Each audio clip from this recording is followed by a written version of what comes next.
ആരാണ് buyers agent? നിങ്ങൾക്ക് എന്തിനാണ് ബയേഴ്സ് ഏജന്റ്?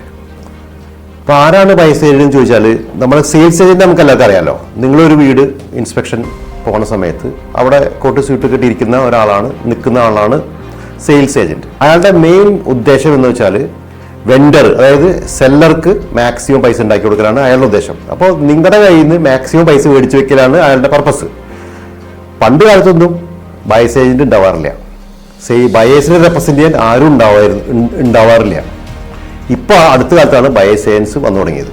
അന്ന് കാലത്ത് സെയിൽസ് ഏജന്റ് സംസാരിക്കുന്നു, അവർ പറയുന്ന റേറ്റ് കുറച്ച് നെഗോഷിയേഷൻ ഇല്ലേ, ഒന്നുമില്ല. അവർ പറയുന്ന റേറ്റ് എന്താ വെച്ചാൽ അത് കൊടുക്കുന്നു, ചെറിയ നെഗോഷിയേഷൻ ഇവർ പറയുന്നു. പക്ഷേ വാല്യുവേഷൻ എന്താ അറിയില്ല, പലതും അറിയില്ല.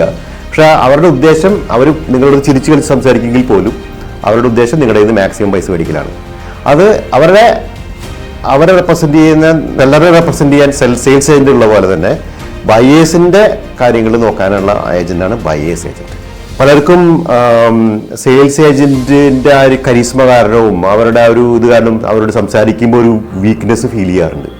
പിന്നെ നിങ്ങൾക്ക് വളരെ ഇഷ്ടപ്പെട്ട ഒരു വീടാണെങ്കിൽ, നിങ്ങൾ ഒരു ഏജന്റ് സംസാരിക്കുന്ന സമയത്ത് നിങ്ങൾക്ക് വളരെ ഇഷ്ടപ്പെട്ട വീടാണെങ്കിൽ നിങ്ങൾ ഇമോഷണലി ഭയങ്കരമായിട്ട് നിങ്ങൾക്ക് നെർവസ്നെസ് ഫീൽ ചെയ്യും. ഇവിടെ എനിക്ക് എന്തായാലും വേണം, ഇവിടെ എനിക്ക് ഭയങ്കര ഇഷ്ടപ്പെട്ടു. അപ്പോൾ ചിലപ്പോൾ നിങ്ങളുടെ മക്കൾ എന്ന് പറയും, mummy I like this house very much, can you buy this for me എന്നൊക്കെ പരസ്യമായിട്ട് പറയും. അപ്പോൾ അവരൊക്കെ ഓരോ പ്രാവശ്യം ഇങ്ങനെ ഒരു കമൻറ്റ് കേൾക്കുമ്പോഴും സെയിൽസ് ഏജന്റ് നിങ്ങൾക്ക് നിങ്ങളുടെ വീടിൻ്റെ വില ഒരു $15,000 കൂട്ടും. ഓക്കെ, അപ്പോൾ ഈ ഇമോഷണലി നിങ്ങൾ ആ ഒരു ബയറെ ഒഴിവാക്കിയിട്ട്, നമുക്ക് ഇമോഷണൽ പ്രശ്നമല്ല, നമ്മളെല്ലാ ആഴ്ചയിലും 1-2 പ്രോപ്പർട്ടി മേടിക്കുന്ന ആൾക്കാരാണ്.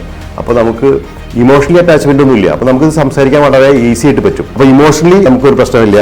പിന്നെ വാല്യുവേഷൻ, അതായത് ഓരോ പ്രോപ്പർട്ടിയുടെ വില എത്രയാണ്, ആ വില ഇപ്പോൾ 700,000 ഒരു പ്രോപ്പർട്ടിക്ക് വില കുറഞ്ഞു. നിങ്ങൾക്കറിയോ 700,000 ആണോ എന്ന് അതിനെ അറിയില്ലല്ലോ. നിങ്ങളത് വില കുറച്ച് 690 മേടിച്ചു. അപ്പോൾ നിങ്ങൾക്ക് $10,000 ബാർഗെയിൻ കിട്ടിയെന്ന് വിചാരിക്കും. പക്ഷേ എൻ്റെ ആക്ച്വൽ വില 650 ഉണ്ടാവുള്ളൂ. അപ്പോൾ അതും നമ്മൾ ഇങ്ങനെ കുറേ കാര്യങ്ങളൊക്കെ ചെക്ക് ചെയ്യാനും, ഫ്ലഡ് ഉണ്ടോ ബുഷ് ഫയർ ഉണ്ടോ എന്നൊക്കെ ചെക്ക് ചെയ്യാനും ഇതെല്ലാം കൂടി ഹെൽപ്പ് ചെയ്യുന്ന, പ്രോപ്പർട്ടി പറ്റി അഗാധമായ നോളജുള്ള, പഠിച്ചിട്ടുള്ള, ട്രെയിനിങ് കിട്ടിയിട്ടുള്ള ആളാണ് ബയേഴ്സ് ഏജന്റ്.